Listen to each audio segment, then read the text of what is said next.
funny. That's right. But I think she and I had something in common because I was not sure, and I didn't really know I was going to stand up here and do this introduction, but I could not be happier than to introduce to you this evening Nathan Selove. At the age of 24, Nathan has been part of the Susquehanna Service Dogs family for over half of his life, which I think is truly amazing. He is joined this evening by his wife, Jess, and his service dog, Blake. And Nathan happens to carry a little piece of me around with him everywhere he goes because I'm Blake's puppy raiser. Woo! And he recently graduated with his master's degree, and we are so excited for him to begin his next journey as an adjunct professor at both George Mason University and Northern Virginia Community College. And we can't wait to see where this takes him. Come on.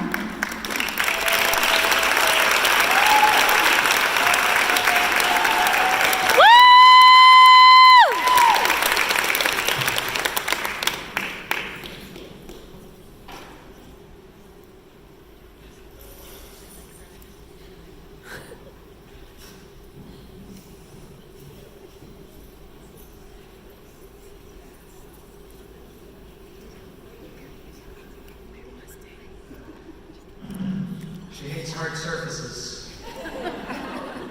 Had to pull this mic down a bit. I'm a little bit short. On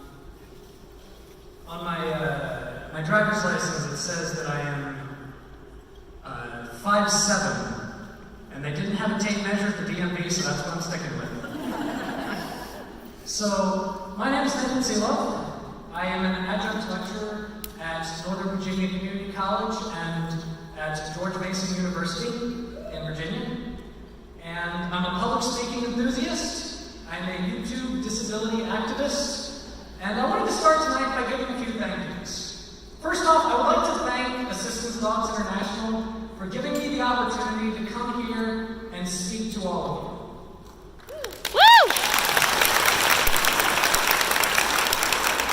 And I really appreciate the fact that I was able to bring my wife. We have this, we like to say in my family that I had both a service dog and a service wife. Because my wife was able to do things that we haven't quite figured out how to train dogs to do. Like remind me to bring some underwear. She's very good at that. And there's a lot of things that she does for me.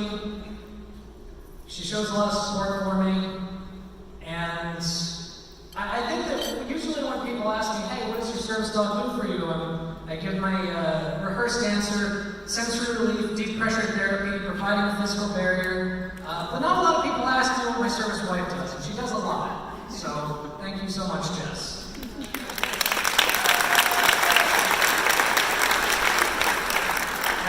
And of course, I want to thank Susquehanna Service Dogs for all that they have done for myself and my family. For everything that you've assisted me with over these years. Thank you from the bottom of my heart. And of course, I would like to thank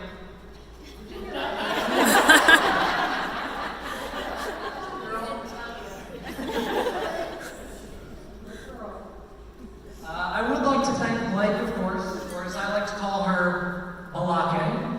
And if you didn't get that joke, congratulations, your life is not consumed by YouTube. And I would like to thank all of you. Not just because you provide us with service dogs, you provide us with more than that. You help to accommodate us in a world that wasn't built for us. And for that, I hope you are proud of yourselves.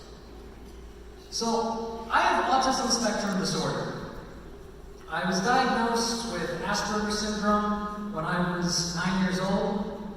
And my mother actually waited until about a year later to tell me.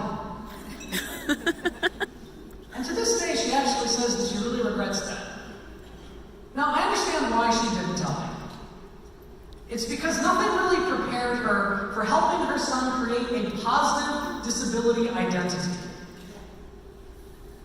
That's not a major resource in society. It's mainly pockets of people, like the people in this room, that really create that resource for those of us with disabilities. And unfortunately, at the time, she didn't have access to that. And unfortunately, in a lot of ways, autism really did affect me in negative aspects of my life. School was really difficult for me. Most days I would be staring up at the clock, waiting for the time to run out so I could go home and be with the family dogs. Because that's really what I felt like my day was about. That was the highlight of each of my days. We knew that it was clear that I would not be able to flourish in a scholastic environment with things being the way they were. However, we also knew that dogs helped me in other ways. When I was really young, I used to have night terrors where I would wake up screaming and having meltdowns. And then one night, the family dog came to the bed, and I didn't have one that night. And so we knew that dogs had helped me. So that's when my therapist suggested the idea to my parents about getting an autism service dog. Now, this was in 2006, 2007, so it was still relatively new at the time, the idea of autism service dogs. But when they first came to me and told me, hey, Nathan, what do you think about an autism service dog? I was like, wait, hold on. Just back it up for a second. You're saying that this is a dog that I can take everywhere? Like, everywhere. Let's do it tomorrow. I mean, come on, I will do what do I have to do? I will clean my room. I haven't cleaned my room in like 2 years, but I will clean it. I will give you my entire life savings, which at the time was $40, which as many of you probably know, really does make a dent in the cost of a service dog, doesn't it? So, I was very excited with the idea. And 2 years later, I was placed with Sylvia. Sylvia was a beautiful yellow lab that became my best friend. And I remember the day I first met her. She came up to me and she licked my face. She just jumped on my lap and started licking my face. And I thought, I like this dog. And I'm pretty sure she likes me too. And it was a really sweet moment. So, throughout the application process, I was really excited. And then, when I went through team training with her, there were struggles, but I really wanted this. I was about 11 years old, almost 12, and I was very motivated. And then, finally, we passed our public access test, and I knew that a new chapter in my life had started. And sure enough, I was correct. Right after we passed the public access test, we went home, and then immediately went to Disney World. A place with very large crowds, and a lot of loud noises, and a lot of things that I could never deal with. And not only did I not have a meltdown, I enjoyed myself. Apart from traumatizing incident during the safari ride with some alligators, but that's a different story. Alligators are scary. But I enjoyed myself. And it made my schooling process easier as well. There was actually this one story that my parents like to tell people, where they were at this parent-teacher conference, and one of my math teachers came up to them and was like, hey, I just wanted to tell you that Nathan is he's great, he's always on task, he's always paying attention. And my parents were like, Nathan Selove? We're Nathan Selove's parents? The guy with the dog, right? That's what we're talking about? We're talking about that guy? And yeah, she was. Because I had gotten to the point where I couldn't pay attention in class because of my service dog.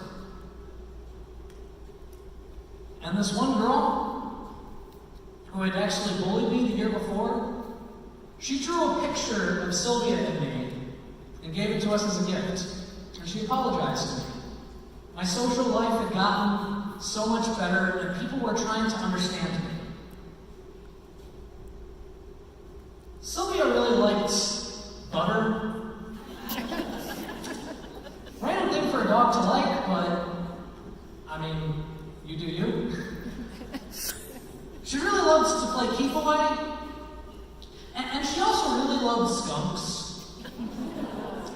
And we knew that she loved skunks because every time she would get sprayed by a skunk, it was right in the face. So she was going up to them. And so I live on a family farm, and we had a lot of wide open spaces for her to run around. We had an invisible fence, and when service dogs are off duty, they're regular dogs, and she would try to find skunks and shove her face in them. And it didn't work out very well. And she would very frequently do it the day before school dances. So we had to spend the entire day just washing her off, just drowning her in tomato sauce. And she sometimes got into a little bit of trouble. There's this one time where there was this venison roast. You probably see where this is going. There's this venison roast in the kitchen, and I was in my room, my parents were in their room, my brother was in the living room, and suddenly we hear a bunch of metal plates clinking in the kitchen, and I look behind me and I realize Sylvia's not in there, and I'm like, oh crap. And I go running to the kitchen to find a very happy Sylvia licking her chops, and the roast, which by the way was the size of her head, was just gone. To this day, I still can't understand how that was physically possible, but she was talented. And she was also there when I first met my wife.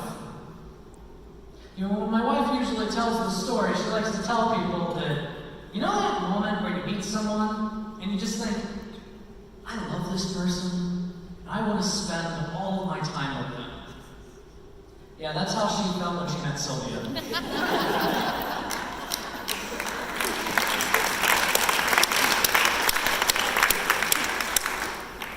I mean, I know the feeling. But really,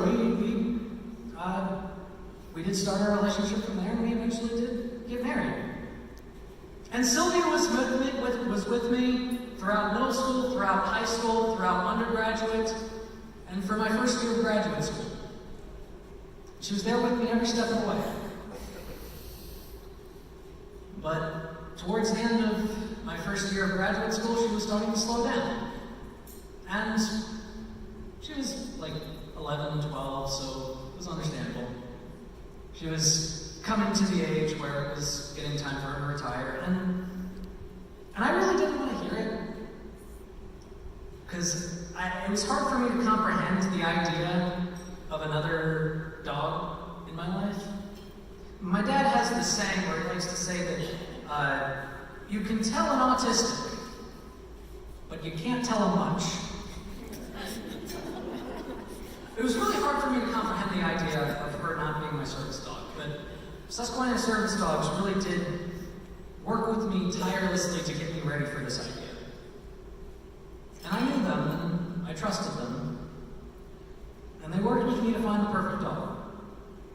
And the reason why I was able to get a successor dog was not because I was able to alleviate and get rid of all my anxiety, but it was because the organization that I trusted, that was accredited by this institution, was able to get me to that point. And that brings me to Blake.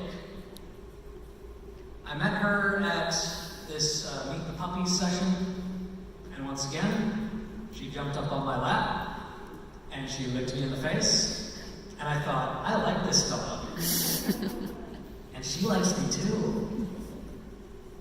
And I will say that a lot of aspects of the training process was really difficult for me because it was the first time since I was 11 that I had really experienced the idea of life without a service dog. And I couldn't go into public. And it was in that week that I really realized, yes, I made the right decision. And there's this one thing that happens during the training process where Blake was in the house that we were staying in, and I was on the bed, and I was starting to dump down because of all the stress that was happening. And without even being prompted, she got on the bed, and that really was telling, because sometimes our service dogs really know us better than we know ourselves. And sure enough, we passed the public access test with flying colors, and I opened a new chapter in my life. And I got to know Blake more. See, she's basically like a toddler version of me. She's still a little bit puppyish. I mean, so am I. And my wife likes to think that she encourages me to look before I leap. Still waiting on that one. And we've been through a lot of great things.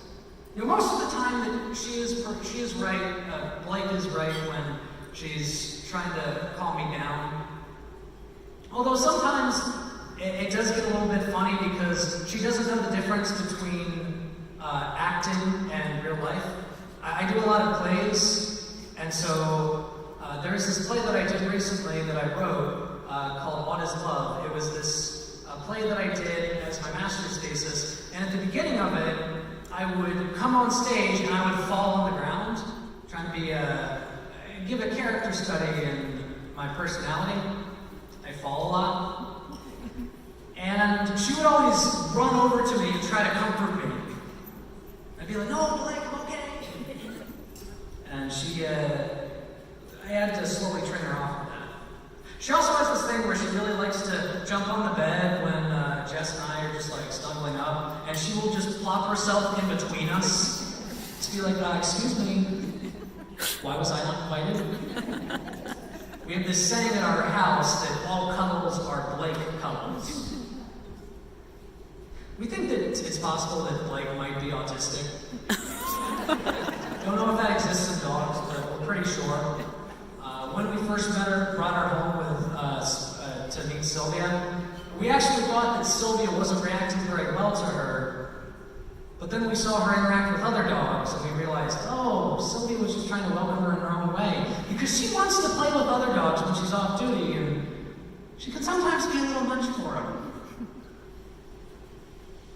So, we were able to enjoy a good year with Sylvia after she retired.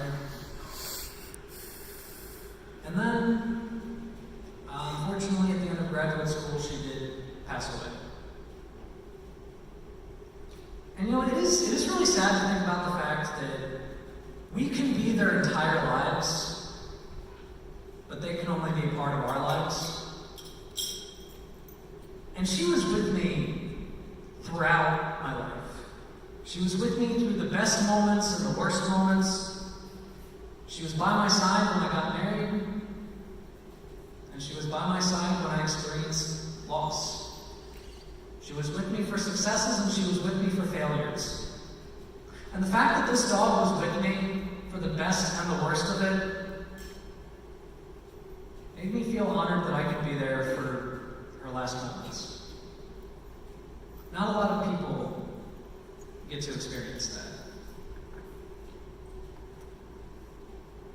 The last thing she got to hear was me telling her that I loved her.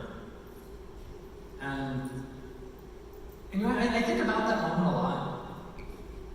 Because I realized that despite that painful moment, all of the joy that she brought to my life makes up for it 100-fold. All of the things that she did for me makes up for it 100-fold. And it's the people in this room that make that happen.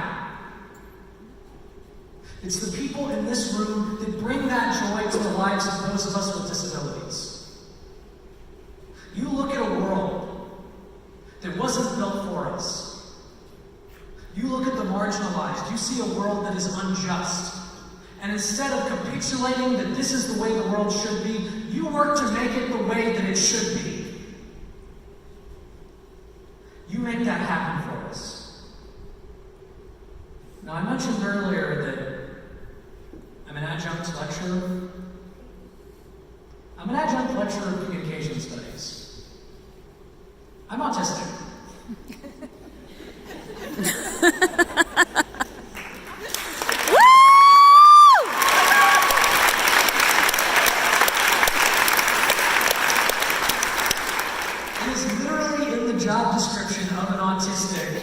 to be bad at communication. But because of the service dogs that I was able to bond with, because of Susquehanna Service Dogs and Assistance Dogs International, I was able to get a bachelor's degree in communication studies, a master's degree in communication studies, and I now teach it at a college level.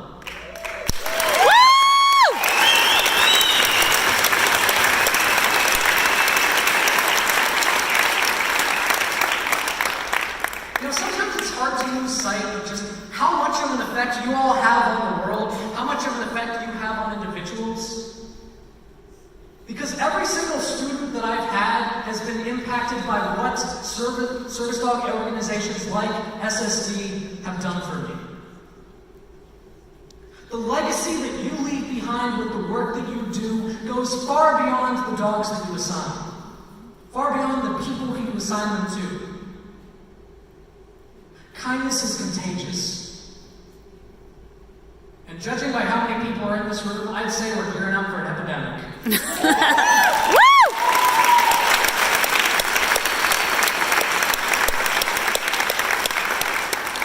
So from the bottom of my heart, thank you.